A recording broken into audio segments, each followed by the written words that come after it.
ইউনূসকে মোক্ষম জবাব। মোদি আমেরিকা ঘুরে আসতেই বাংলাদেশে ৫১ কোটি টাকার অনুদান বন্ধ মাস্কের। সরি আপা, এখন সব শেষ।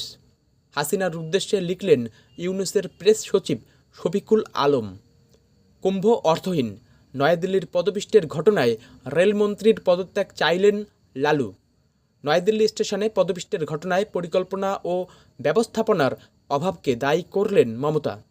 লাভ জিহাদের বিরুদ্ধে আইনের পথে হাঁটবে মহারাষ্ট্র, ব্যাখ্যা দিলেন ফড়নবিস।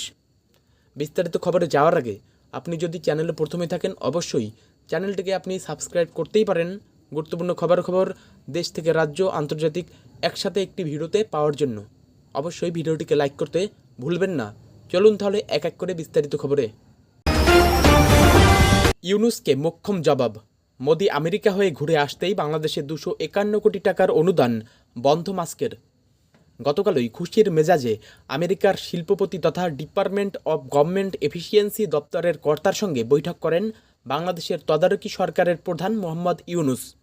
ভিডিও কনফারেন্সিং মাধ্যমে সে দেশের ইন্টারনেট পরিষেবা সহ একাধিক বিষয়ে উন্নতির জোয়ার টানতে বৈঠক করেন তিনি। আর সেই বৈঠকের ২৪ ঘন্টা পেরোনোর আগেই ফের একবার বাংলাদেশের জন্য আর্থিক অনুদান বন্ধ করে দিল মার্কিন প্রশাসন। এদিন আমেরিকার ডিপার্টমেন্ট অব গভর্নমেন্ট এফিসিয়েন্সি, যা মূলত মাস্কের দায়িত্বাধীন, তাদের তরফে একটি তালিকা জারি করা হয়। সেই তালিকায় মূলত কাদের কাদের অনুদান বন্ধ করেছে আমেরিকা তা ঘোষণা করা হয় এই মন্ত্রক তরফে। নেপাল, কম্বোডিয়া, সার্বিয়ার মতোই সেই অনুদান ছাঁটাইয়ের তালিকায় নাম রয়েছে বাংলাদেশেরও। ওই মার্কিন দপ্তর সূত্রে জানা গিয়েছে, বাংলাদেশের রাজনৈতিক পরিস্থিতিকে স্থিতিশীল রাখতে ২৫১ কোটি টাকার কাছাকাছি খরচ করত আমেরিকা। এবার তাতে বাদ ফেলল মাস্ক, বন্ধ হচ্ছে অনুদান। সরি আপা, এখন সব শেষ। হাসিনার উদ্দেশ্যে লিখলেন ইউনূসের প্রেস সচিব শফিকুল আলম। শেখ হাসিনার রাজনীতি শেষ হয়ে গিয়েছে মনে করেন বাংলাদেশের অন্তর্বর্তী সরকারের প্রধান উপদেষ্টা মোহাম্মদ ইউনূসের প্রেস সচিব শফিকুল আলম। স্বৈরশাসক হিসেবে পরিচিত সাবেক সেনাকর্তা তথা প্রাক্তন রাষ্ট্রপতি প্রয়াত হুসেইন মোহাম্মদ এরশাদের প্রসঙ্গ টেনে শফিকুল আলম তার ফেসবুক পোস্টে বাংলাদেশের রাজনীতির তুলনামূলক বিশ্লেষণ করেছেন। তিনি ব্যাখ্যা করেছেন, এরশাদ জেলে গিয়েও কেন রাজনীতিতে ফিরতে পেরেছিলেন এবং প্রায় ২ দশক কিং মেকারের ভূমিকা পালন করতে পেরেছিলেন। তার কথায় শেখ হাসিনার পক্ষে এরশাদের মতো ফিরে আসা সম্ভব নয়। প্রধান উপদেষ্টার প্রেস সচিব হওয়ার আগে শফিকুল আলম আন্তর্জাতিক সংবাদ সংস্থা এএফপির বাংলাদেশের সংবাদদাতা ছিলেন। গত বছর ৫ আগস্ট শেখ হাসিনার দেশত্যাগের খবর তিনি গোটা বিশ্বকে জানিয়েছিলেন। প্রেস সচিবের দায়িত্ব পালনের পাশাপাশি তিনি কিছু রাজনৈতিক বক্তব্য দিয়ে থাকেন। মনে করা হয়, প্রধান উপদেষ্টা ইউনূস রাজনৈতিক না হওয়ায় তার প্রেস সচিব সেই দায়িত্ব খানিকটা পালন করছেন। কুম্ভ অর্থহীন, নয়াদিল্লির পদপিষ্টের ঘটনায় রেলমন্ত্রীর পদত্যাগ চাইলেন লালু। পদপিষ্টের মতো খবর শুনতে একদমই ভালো লাগে না। এই ধরনের ঘটনা কেন্দ্রীয় সরকারের অপর্যাপ্ত ব্যবস্থার প্রমাণ। রেলমন্ত্রী অশ্বিনী বৈষ্ণবেরও অবশ্যই পদত্যাগ করা উচিত। এটা পুরোপুরি রেলের ব্যর্থতা। শনিবার রাতে নয়াদিল্লি স্টেশনের ঘটনায় ক্ষুব্ধ আরজেডি সুপ্রিমো লালু প্রসাদ যাদব। শুধু তাই নয়, কুম্ভকেও অর্থহীন বলেও মন্তব্য করেন তিনি। কুম্ভের পদপিষ্টের ঘটনার ২ সপ্তাহের মধ্যে শনিবার রাতে নয়াদিল্লি স্টেশনে আরও একটা পদপিষ্টের ঘটনার সাক্ষী থাকল দেশ।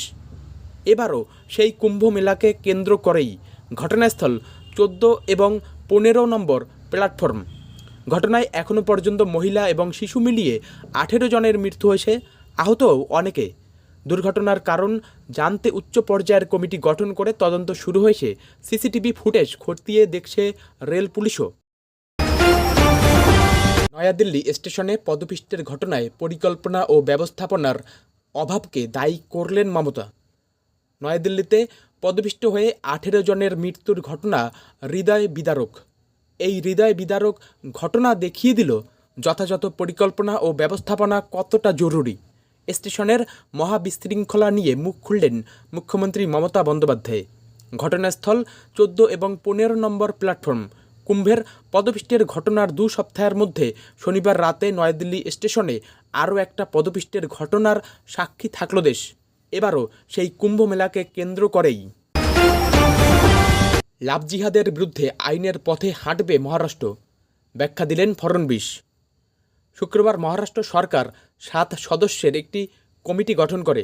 তার মাথায় বসানো হয়েছে ডিজিপিকে।